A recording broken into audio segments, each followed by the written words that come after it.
ನಾಶ. ರಾಮಲಕ್ಷ್ಮಣರನ್ನು ವಿಶ್ವಾಮಿತ್ರರು ಕರೆದುಕೊಂಡು ಹೊರಟರು.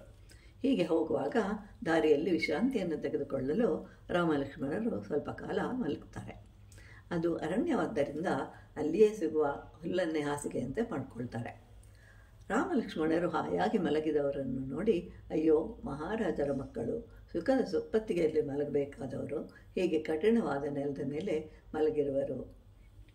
ವೈಕುಂಠದಲ್ಲಿಯೂ ಸಹ ರಾಮನು ಹಾವನ್ನು ಹಾಸಿಗೆಯಾಗಿ ಮಾಡಿಕೊಂಡಿರುವನು. ಅದನ್ನಾದರೂ ತರಿಸೋಣವೇ ಅಂತಂದರೆ ಲಕ್ಷ್ಮಣನು ಇಲ್ಲಿಯೇ ರಾಮನ ಪಕ್ಕದಲ್ಲೇ ಹಾಯಾಗಿ ನಿದ್ರಿಸ್ತಾ ಇದ್ದಾನೆ. ಮಹರ್ಷಿ ವಿಶ್ವಾಮಿತ್ರರು ರಾಮ ಲಕ್ಷ್ಮಣರನ್ನು ನೋಡ್ತಾ ಇರುವಾಗಲೇ ಶ್ರೀರಾಮಚಂದ್ರನು ಒಂದು ಸಣ್ಣ ನಗುವನ್ನು ನಗುತ್ತಾನೆ. ಆಗ ರಾಮನು, ಮಹರ್ಷಿ, ಇನ್ನು ಮುಂದೆ ಬಹಳ ಕಷ್ಟಗಳನ್ನು ಅನುಭವಿಸಬೇಕಾಗಿದೆ. ಬೆಳಿಗ್ಗೆ ಇದ್ದಾಗ ದಶರಥನು ರಾಮನನ್ನು ಕರೆದು ನಿನಗೆ ಪಟ್ಟಾಭಿಷೇಕ ಅಂತ ಹೇಳ್ತಾನೆ. ರಾಮನು ಆಗಲಿ ಅಂತ ಹೇಳ್ತಾನೆ.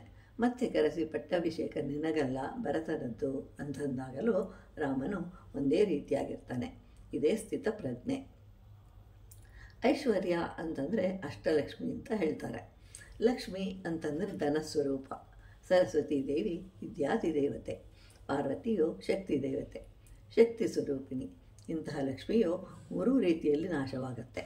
ಮೊದಲನೇದಾಗಿ ನಮ್ಮ ಬಳಿಯಲ್ಲಿ ಎಷ್ಟು ಹಣ ಇದೆ ಅಂತ ತಿಳಿದು ಅದರಲ್ಲಿ ಖರ್ಚನ್ನು ಮಾಡಬೇಕು.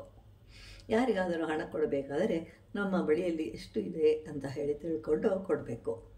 ನಮಗೆ ಎಷ್ಟು ಇದೆ ಅಂತ ತಿಳಿದುಕೊಂಡು ಅರ್ಧ ಭಾಗ ಜೀವನಕ್ಕಾಗಿ ಮೀಸಲಾಗಿಡಬೇಕು. ಅದರಲ್ಲಿ ಅರ್ಧ ಭಾಗವನ್ನು ಮುಂದಿನ ಭವಿಷ್ಯಕ್ಕಾಗಿ ಇಡಬೇಕು. ಇನ್ನು ಉಳಿದಿರುವುದನ್ನು ದಾನ ಮಾಡಬೇಕು. ಕಾರ್ಯ ಸಾಧನೆ ಆಗಬೇಕಾದ್ರೆ 10 ಜನರು ನಮ್ಮೊಂದಿಗೆ ಇರಬೇಕು. ನಮಗೆ ಸಂಪತ್ತು ಬೇಕಾದರೆ ಮಾಡುವ ಕೆಲಸದಲ್ಲಿ ಶ್ರದ್ಧೆ ಇರಬೇಕು, ಆರೋಗ್ಯವಂತರಾಗಿರಬೇಕು, ಸಂತಾನವಿರಬೇಕು, ಬಂಧುಗಳಿರಬೇಕು, ಭಗವಂತನ ನಾಮ ಸ್ಮರಣೆ ನಿರಂತರವಾಗಿ ಮಾಡ್ತಾ ಇರಬೇಕು. ಪುಸ್ತಕವನ್ನು ಪೂರ್ತಿಯಾಗಿ ಓದಬೇಕು. ಯಾವುದೇ ಕೀಟವಾಗಲಿ ನಿಲ್ಲದೆ ಮುಂದೆ ಸಾಗಬೇಕು. ಆಗ ಗಮ್ಯವನ್ನು ಸೇರ್ತಾರೆ.